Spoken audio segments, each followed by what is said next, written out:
If you need to talk to someone, please check the show notes for resources.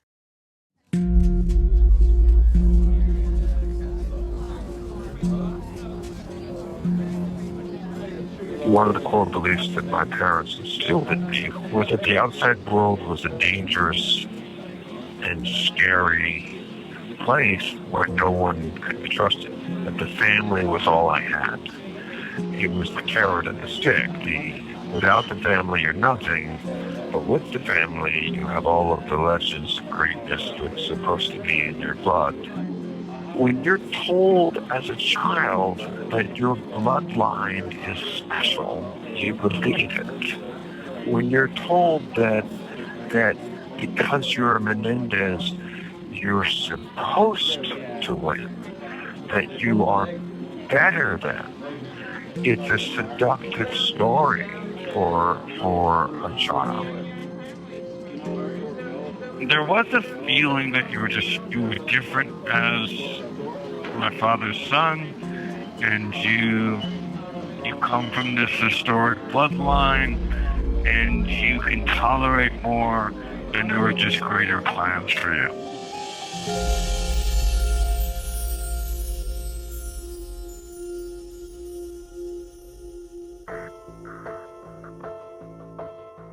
This is one of the most sensational crimes ever to explode in Hollywood.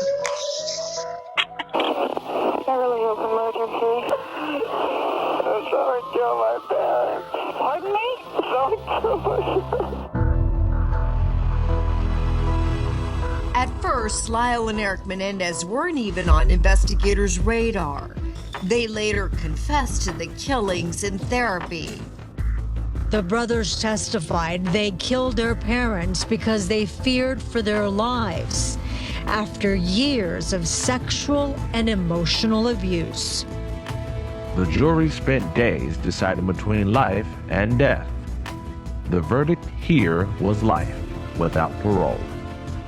Remorse is not the word. I would have given my life to go back and change it. Instead of running from it, trying to escape it, and trying to forget it, you embrace who it has made you become.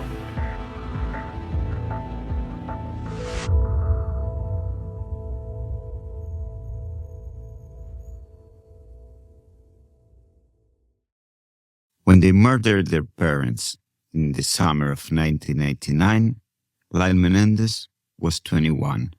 His brother Eric was just 18. They were not very far removed from their childhood. A childhood that, from the outside, seemed perfect.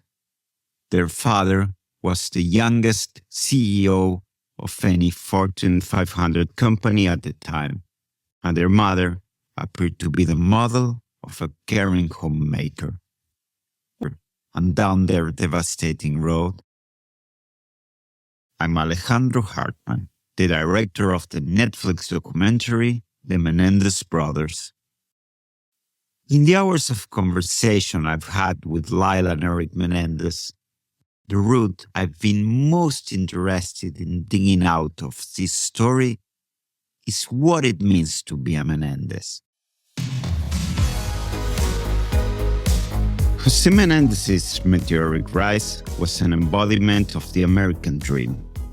In 1986, after time as an executive at Hertz and RCA Records, he became head of Carolco Pictures, the studio behind major titles like the Rambo franchise.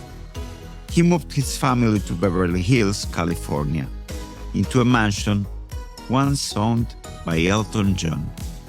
By all appearances, Jose Menendez had made it.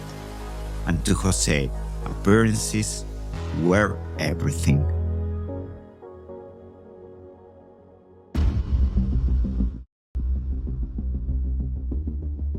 He wasn't enamored by the music or Hollywood industry.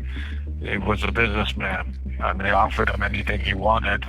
And I asked him, how is it they're going to let you become the head of RCA Records when you know absolutely nothing about music? He said, because it's not about music, it's business.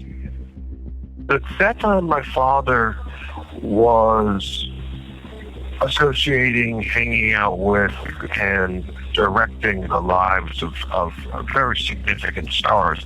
Hall & Oates, Kenny Rogers, Dolly Parton, and going to the Grammy Awards. And when I went to New York, it was in limousines and going up to his office with the view, and everyone was differential to the sons of Jose Menendez. It was clear that he was a very powerful, influential man, and so the evolution had now come to where the family was wealthy. I remember when GE took over and the executives from GE replaced the executive from RCA. My father was given a parachute plan of I think it was almost $1 million and just a severance pay. And $1 million in 1985 is different than $1 million today. By the time Jose moved his wife and sons to Beverly Hills in the late 1980s, he had grown their wealth to some $14 million. Their family lived an opulent lifestyle for all to see. But still, Jose had bigger plans in mind. He was determined to shape the Menendez family into a legendary dynasty, their own version of the Kennedys.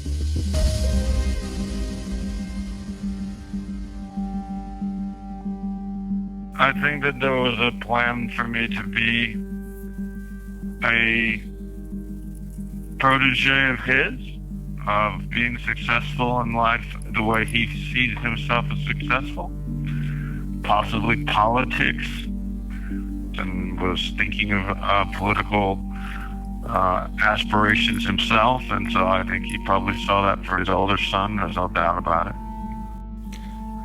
In some way, you accepted to have this preparation. Yes. I definitely felt like he had a plan. He was already talking openly about purchasing a family compound where everybody would live in the same compound down in Florida. He might make a stab at running for the Senate down there eventually. But I don't know what his vision was or what he thought we could achieve. I mean, I doubt there's any limits.